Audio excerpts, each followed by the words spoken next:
Senior IPS అధికారి అయినటువంటి DG Sunil Kumar గారిని ఈ ప్రభుత్వం అక్రమ కేసులు పెట్టడమే కాకుండా సస్పెండ్ చేయడాన్ని విజయవాడలో ఉన్నటువంటి బహుజన దళిత వర్గానికి సంబంధించిన న్యాయవాదులందరం కూడా తీవ్రంగా ఖండించడం జరుగుతుంది. అదేవిధంగా మన కృష్ణా జిల్లా ఎస్పీగా చేసినటువంటి జాషువా గారు కానీ, విజయవాడ కమిషనర్ గా చేసినటువంటి క్రాంతి రాణా గారు కానీ, విశాల్ గున్ని గారు, పివి ఆంజనేయులు గారు, అదేవిధంగా గుంటూరులో అడిషనల్ ఎస్పీగా చేసినటువంటి పాల్ గారు, ఈ విధంగా చూస్తా ఉంటుంటే సీనియర్ ఐపీఎస్ అధికారులు ఎవరైతే ఉన్నారో వాళ్ళందరి మీద కూడా కుట్రపూరితంగా చర్యలు తీసుకుని సస్పెండ్ చేసే విధంగా మరి ప్రభుత్వం చేస్తుంది. అంటే ఇక్కడ చూస్తా ఉంటే విశాల్ గున్ని గారు కానీ, రాణా గారు కానీ ఒక యూత్ ఐకాన్, ఒక ఇన్స్పిరేషన్. ఈ విధంగా యువత ఈ విధంగా పోలీస్ ఆఫీసర్లు అవ్వాలి, అత్యున్నతంగా ఐపీఎస్ అధికారులుగా తయారవ్వాలని చెప్పి వాళ్ళు ఒక ఇన్స్పిరేషన్ తీసుకుని రోల్ మోడల్ గా ఉన్నటువంటి ఒక ఐపీఎస్ అధికారులని ఈ విధంగా తప్పుడు కేసులు పెట్టి ప్రభుత్వం సస్పెండ్ చేయడం అన్నది తీవ్రంగా ఖండిస్తున్నాం.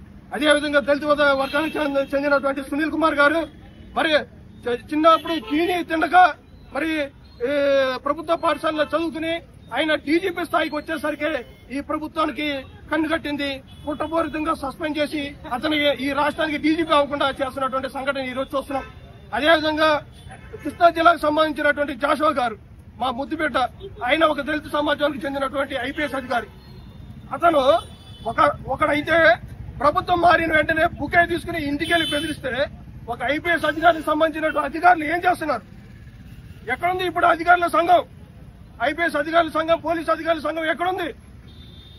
ఇంతమంది ఐపీఎస్ అధికారులను సస్పెండ్ చేయడం దేశంలో ఏ రాష్ట్రంలో అయినా ఉందా, జరుగుతుందా?